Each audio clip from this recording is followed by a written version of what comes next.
0, 1. Let's get started.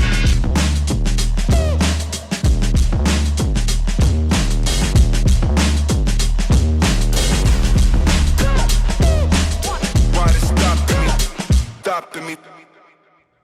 Bye, crypto bro. What's going on, crypto peeps? It's that guy again, Ball Deep Crypto, coming at you with another SHX piece, talking about how, obviously, with the recent bridging of Axelar and Ethereum, now we're looking at Axelar again here. Before we jump into all that, Ball Deep Crypto is not a financial advisor. He's just a guy talking to a computer about what he likes to do, what he's interested in.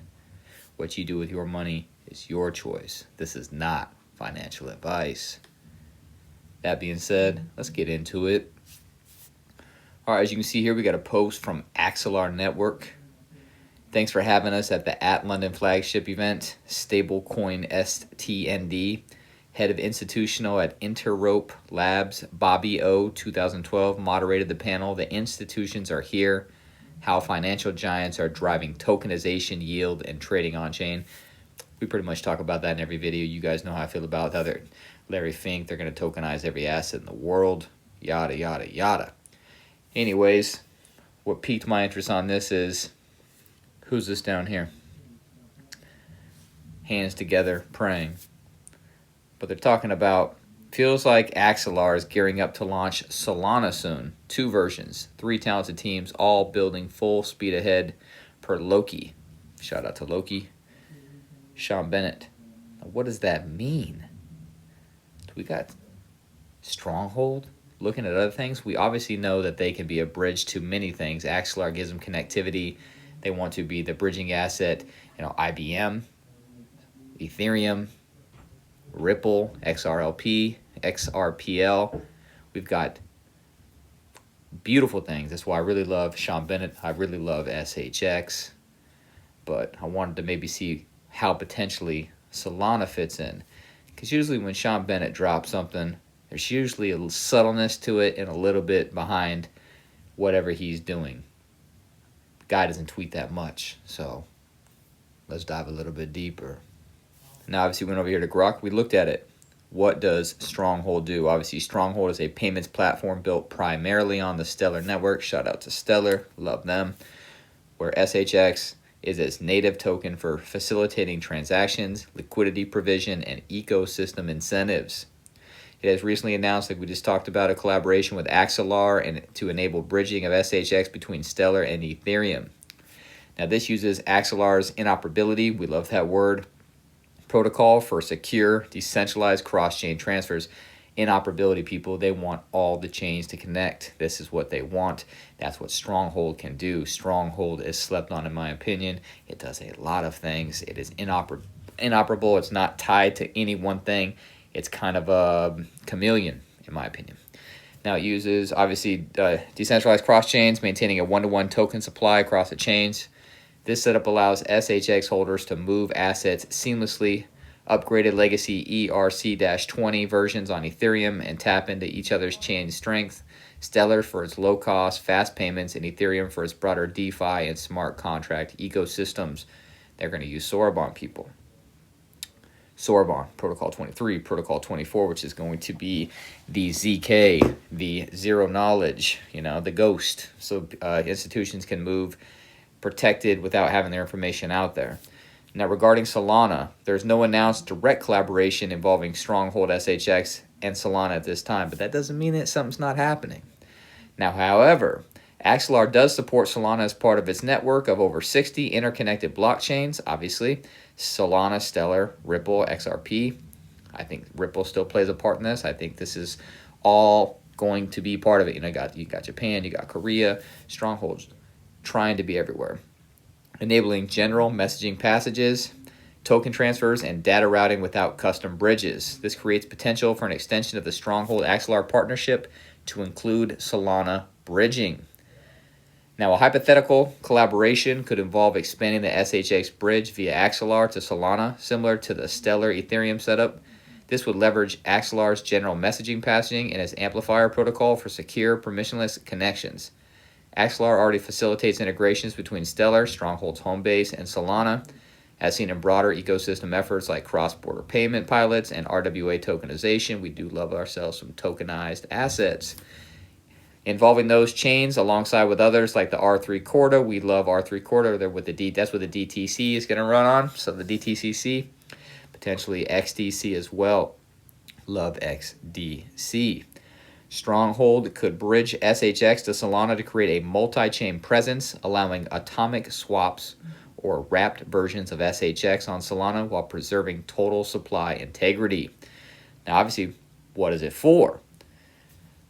Obviously, you've got expanded liquidity and accessibility. SHX could flow into Solana's high-throughput ecosystem for use in DeFi applications. Again, like Ethereum, like Solana, I think they're looking at the Soroban.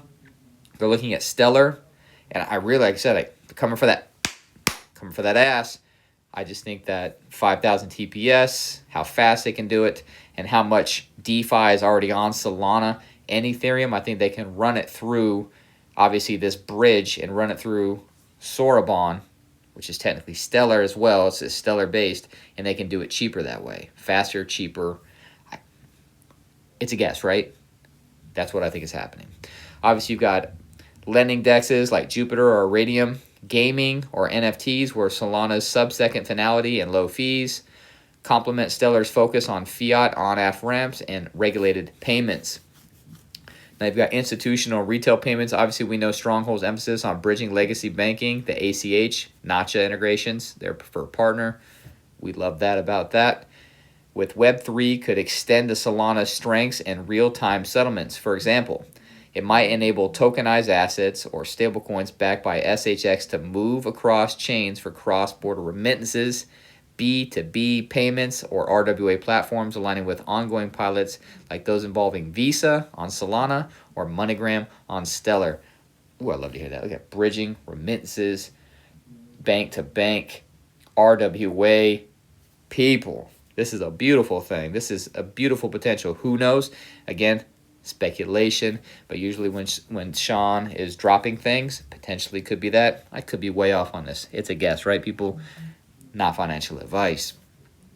Now, inoperability for RWAs and stablecoins. With Axelar's role in connecting institutional systems via partnerships with Microsoft or JP Morgan's Onyx, this could facilitate SHX as a utility token in hybrid finance scenarios, such as settling fiat-anchored transactions on Solana while complying with Stellar's regulatory-friendly anchors. Obviously, potential scale and impact for Stronghold. On a scale, this could be significant, giving Solana's metrics. It processes over 65,000 TPS. I don't believe that. Sorry, you guys know how I feel about Solana. I'm like, nah. But, again, they're one of the big boys, like Ethereum, so what do I know? You know what I mean? I'm playing around with these penny coins. I could be completely wrong. I feel like SHX is a better... Anyways, you know how I feel about that. Just watch the videos. Look at the library. Now, it has a TVL exceeding $5 billion in DeFi alone. It supports millions of daily active users across apps like meme coins, NFTs, and prediction markets. Now, integrating SHX could expose it to Solana's vibrant ecosystem, potentially multiplying liquidity pools via AMMs and trading volumes by 10x or more, based on similar cross-chain expansions for tokens like USDC or wormhole-bridged assets. Wormhole, love them. Now, if Stronghold pursues this, it might start small. Pilot bridges for institutional clients via partners like Uphold. People. Uphold, SHX, institutions, and who's going to be using them? Institutions and high network value customers. I saw that right there, and I was like, ding, ding, right? Can you see it? Am I clear to you? Like Tupac said, again, it's a guess. But scale to handle billions in annual transaction value, especially if tied to global events or sponsorship Stronghold has hinted at. Now, for SHX's potential, this could drive substantial growth. Increased multi-chain utility might boost adoption among Solana developers and users, leading to higher staking rewards, governance participation, and token velocity. Price-wise, SHX could see volatility but upward pressure, Comparable how tokens like AXL, Axelar's own, or Sol benefit from inoperability expansions, potentially pushing SHX's market cap from its current mid-range toward 500 million plus. Ooh, I'd love to see that if liquidity and partnerships materialize. There it is. Now, the risks include bridge security concerns or market competition, but the upside lies in positioning SHX as a bridge, key bridge between regulated payments and high-speed DeFi. Solana, Soroban, Stronghold SHX, regulations. We know they want to be regulatory. They want to have all of the T's crossed and all the I's dotted. It's high-speed DeFi. They want to bridge inoperability. It's a chameleon. It can go anywhere. It's a guess. Come on, Sean Bennett. I know you're watching this video. What do you think about it? Tell us. That's all I got on this video, though. I just want to drop a little something short and sweet. I'm going to drop another one here probably in a little bit. I've been preoccupied with other things. You know how my autism gets. But I'm sure nobody missed me, but I missed you. The few that do watch, shout out. Anyways, I appreciate you being here. Time is money, and you chose to spend it here. I appreciate that. Hopefully you got some value out of this. Hope each and every one of you have a great day. And like I always say, chase a check, never chase a bitch.